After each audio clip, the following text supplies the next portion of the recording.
Hello, I'm WVEA President Dale Lee, and this update is being recorded on Tuesday afternoon. Yesterday was a marathon day for the House Finance Committee. It began with a public hearing at 8 a.m. and ended at just before midnight. In between, the committee's leadership made a series of tactical moves and disingenuous actions that resulted in the defeat of their own amendment. Let me thank those of you who drove to Charleston to attend the public hearings. Many of you came long distances to talk about how to improve our public schools, and depending on which public hearing you attended, you were given either 70 or 85 seconds to speak. Thank you for your dedication and your commitment to our students and to our public schools. In between the public hearings, House Finance scheduled a 2 o'clock committee meeting. At that meeting, they introduced a new strike and insert amendment to be taken up by the committee instead of considering the bill sent to them by the House Education Committee. The purpose of the strike and insert amendment was to undo many of the changes made by the House Education Committee and to get the bill closer to what it looked like when it came out of the Senate. If passed, it would negate many of the positive changes that were made in House Education. Now, while speakers at the public hearing had precious seconds to speak, the Finance Committee gave nearly 3 hours of time for the national advocates for charter schools and ESAs to appear before the committee and to peddle their propaganda. After the second public hearing, the Finance Committee reconvened at 8 p.m. and began discussing the bill. As a matter of fact, they discussed the bill for nearly 3 hours, only to be told that since this was an amendment to an amendment, they could only vote it up or down and that no other amendments could be offered. This procedural move was just as underhanded as the Senate's Committee of the Whole and created an uproar among the committee's Democrats.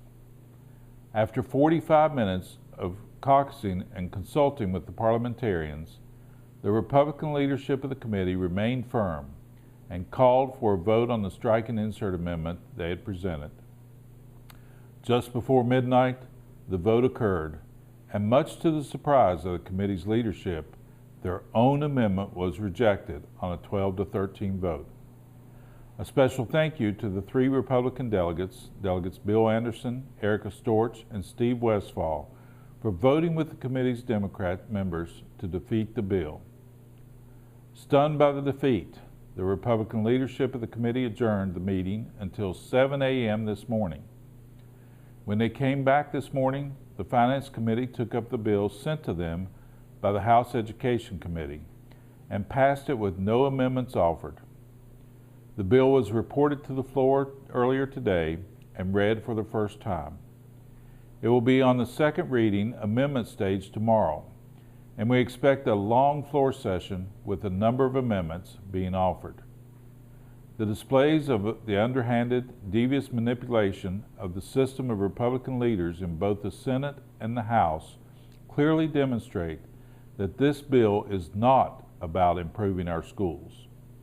If it was, the bill could survive the normal legislative process and withstand the scrutiny and debate.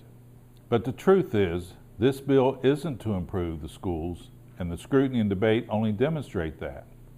This bill is about retaliation and rewarding wealthy, out-of-state donors for helping get some of the individuals elected. It also proves that once elected, many of the legislators do not listen to their constituent voices, but rather cater to out-of-state interests and disregard what the people who voted for them want. So what happens next? It appears that the House will have the bill on second reading and amendment stage on Wednesday. Continue to contact the Republicans in the House and urge them to vote to remove some of the harmful items from the bill. The WVEA, WVSSPA, AFT West Virginia, the Superintendent's Association, and the 2 Principals Association are having a candlelight vigil on the Capitol steps on Wednesday from 6:30 to 7:30 p.m. Spread the word and tell people to come out and join us if they are in the area.